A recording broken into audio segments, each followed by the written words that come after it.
Poetry. How? Because I know that around here, a lot of people know you for that.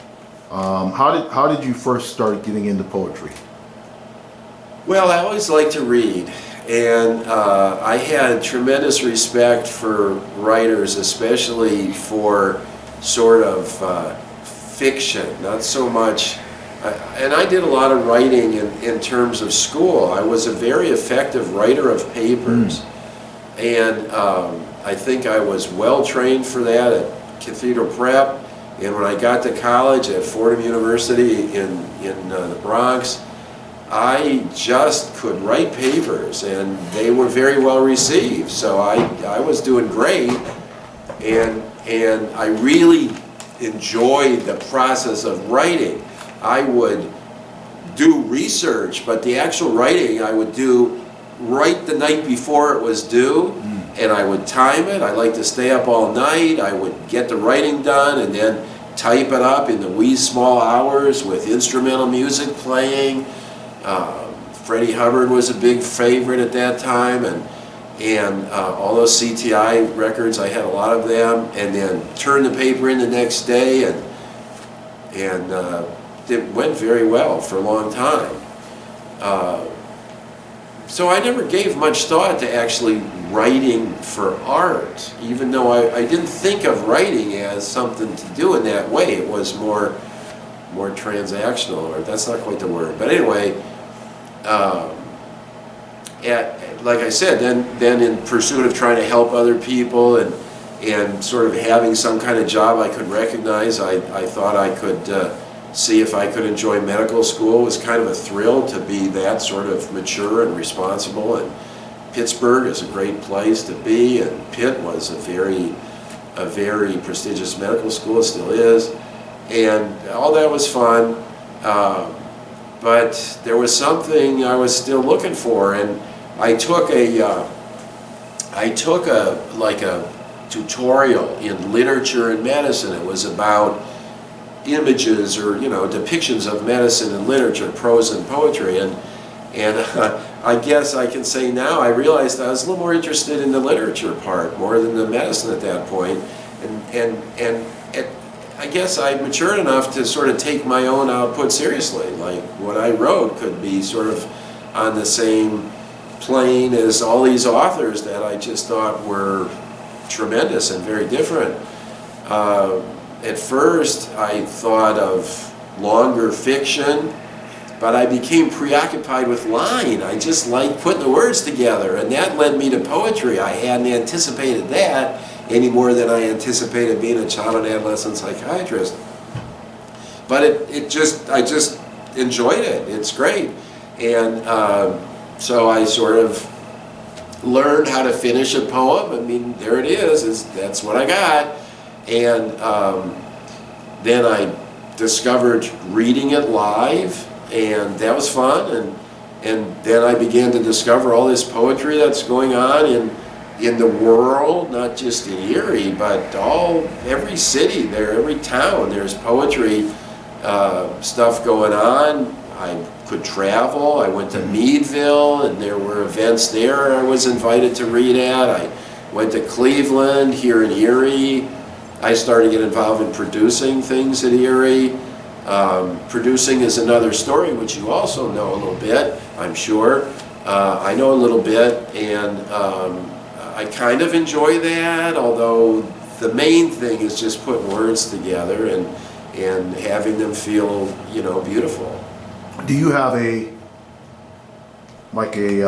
routine that you do how does a poem come to you? Like, how do you just sit down and say, okay, today I'm going to write a poem, or do ideas just come to your head? Is there a routine you have for that? Yeah, I try to be alert to prompts, interior prompts, and like I'll have an idea, or I'll come upon a word combination, and I'll recognize it as a potential for a poem. And then I've trained myself to take it seriously. I write it down in some form so I don't forget. Those kind of things are easy to forget, and I've learned, don't forget them. And I feel bad when I don't get one of those ideas, every one. it's exhausting. I have to stay on top of all these ideas all the time. And that's a big part of the discipline of the whole thing, just living with poetry. But I've worked at it, I'm comfortable with it, and so I use a little tiny notebook like this and I write down. So Chuck, you were before you were talking about your passion, and you were talking about ideas coming and how your routine of writing your poems. Yeah. And you were talking about writing things down and stuff like that. You want to finish those thoughts? Yeah. So if I have the opportunity, I have a nice period of time, I'll bring it right to a conclusion. It's always kind of sad when a poem ends, because the flow that's involved in writing poetry is probably as immediate as life gets, and it's very relevant and similar to the process I've learned to recognize from another direction as mindfulness or meditation. It's not as deep, because it's necessary to follow these literary prompts out of the meditation, whereas if the focus is on the meditation, they're allowed to go. But it's very close, and it's a nice field to be able to be in a mindfulness state and then identify sort of the way the flow goes. And I guess I've gotten familiar with it because I can move in and out of it pretty well. So I'll oftentimes work on a poem over a couple of days, just a few lines at a time, but I find I'll get back to where I want it to be, and if the flow locks in, then the next lines will come, and until there's a pause, and then if I have something else to do, I'll get back to it. Okay. So in the Erie area, what are some events or things, like if somebody's out there that writes poetry and they want to get involved? Can you tell us some things, ways they can get involved, or people they connect with? Yes, I think poetry thrives in tough times, so it's pretty hot in Erie these days. We've come out of we're not out of the pandemic, but we're into this current reality with 2 practically weekly poetry events. That hasn't happened in a long time. It's rare to have 1 weekly poetry event, but right now Erie has practically 2. And the first one is, it's not every week, but it's a lot of weeks, and it's produced and hosted by Mabel Howard at a place called the 1020 Collective, which is a big gallery on Holland Street, 1020 Holland. And on Fridays at 7:30, Mabel hosts very graciously a nice event with an open mic and often a featured poet in a big room with tables and chairs. A lot of people, the crowd varies, but there's a lot of people who attend that because they enjoy hearing it. And so there's people there who aren't reading, they're there to be an audience. It's a nice atmosphere. What time does that happen? 7:30.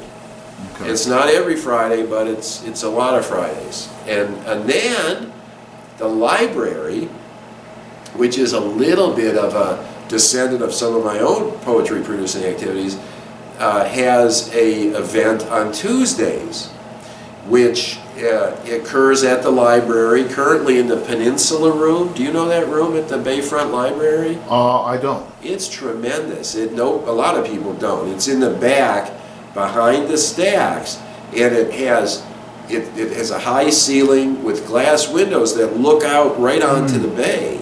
And these large windows have shelves on them, on which are parked a lot of driftwood sculptures by Brian Pardini. So it's a very cool environment. There's tables in there, and the way it's working now is that there's a camera just like the one I'm talking at, and we read poems right into the camera that Patrick Nuttall from the library manages, so that he's making tapes to go on YouTube or elsewhere, and that is an opportunity to read practically every Tuesday. Sometimes there's special events there, but almost every Tuesday. Right. Most of the people who go to that one are going there to read, and it's a nice group. There's regulars there. Mabel frequently is there, Niecy Davis, this guy named Nick, a lady named Jane. Patrick Nuttall is a poet himself. Sometimes people are guests that come there. Sean Doherty was there last week. Sometimes people passing through town will show up there. It's a nice opportunity. Todd Parapasic is there a lot. We have a good time. What's your current role in the Erie poetry scene? Do you have a title, or are you just part of the... Yes, I do have a title. The immediate past poet laureate of Erie County. That's me. Excellent. I like it. It's easy. It's not a lot of work. Right, exactly. So, if you'd like, Chuck, we'd like to hear, if you are so gracious, if you would want to share some of your poetry with us today, or Sure. your writings? We were just talking, and I thought about this one. I'll do something I rarely do, so this is really exciting. I'll try to read my own handwriting. Part of the process is to take it from the handwriting into a word processing function, and that's an important piece. But I think I can read this. We were talking about how it's easy to say things on Facebook. So here's a poem called Easy to Say Stuff. Easy to say stuff. The earth is flat. Boom. Done. The earth is flat. Fight me. Prove me wrong. A picture from a book? A photograph? On your phone? You make me laugh. Are you going to develop or engage a rocket outfit to take us up far enough to show me? That's what I thought. Easy to say stuff. The earth is flat. Maybe that's funny. It's easy to say stuff. That's brand new. Great, that's brand new. Brand new work by Chuck Joy. You want another one? Sure. I have my satchel here where there's a lot of things. And that piece I wrote, the piece I read, I just wrote. But here is a collection of poems. This one I'm very proud of. It's from a publisher called Turning Point. And it's a collection of poems that I wrote. Here's one that's very short. I like short forms. I like short poems in general. This is really short. It's going to go by really fast. It's 3 lines. The poem is called Our Love Nest. High in a tall pine, been here a long time. This tree'll go before we do. That's our love nest. So, and here, I'll close with this, Mo, if that's enough. Yes. This is a nice one I like from this book. It's called Trumpet, and goes like this. On such moody days, I like to play the trumpet, standing alone with my horn outside, under the roof of the bare porch, patio furniture stowed in the basement. I like the gray sky, the bare trees, the dreary, dripping drizzle. A hiss from tires once in a while, streets mostly empty. See me standing on a porch. It's a brick house with a black roof. I'm wearing jeans and a sweater. I bring the trumpet to my lips, clank the keys, work the spit valve. Pretty soon, the honks and squawks, tentative at first, find their groove. Hear my music, soon so blue, voice to a weather of sadness, entertaining the neighbors and you, notes like rain, bent with the pain of returning to silence. Trumpet. That's called Trumpet. Is excellent. Thank you. Your book there, is that available for purchase? Yes, this book is available for purchase. This is at Prest. The bookstore Prest near 8th and Liberty is a nice bookstore, and this is available through them, and of course from Amazon and the publisher as well. So look for Chuck Joy on Amazon. Also, what's the name of the store again? Pressed, on yeah. 8th and In Green Garden. 8th and Green Garden in Erie, PA. So, Chuck, thank you for those words on poetry. Can you give any tips for young writers out there? Just quick couple tips maybe on writing poetry or writing in general, just to help them along the way? Yes, well, just learn to listen to yourself, and do, you know, the whole art is just casting your thoughts into words and getting more and more comfortable and clear with that. Okay. So before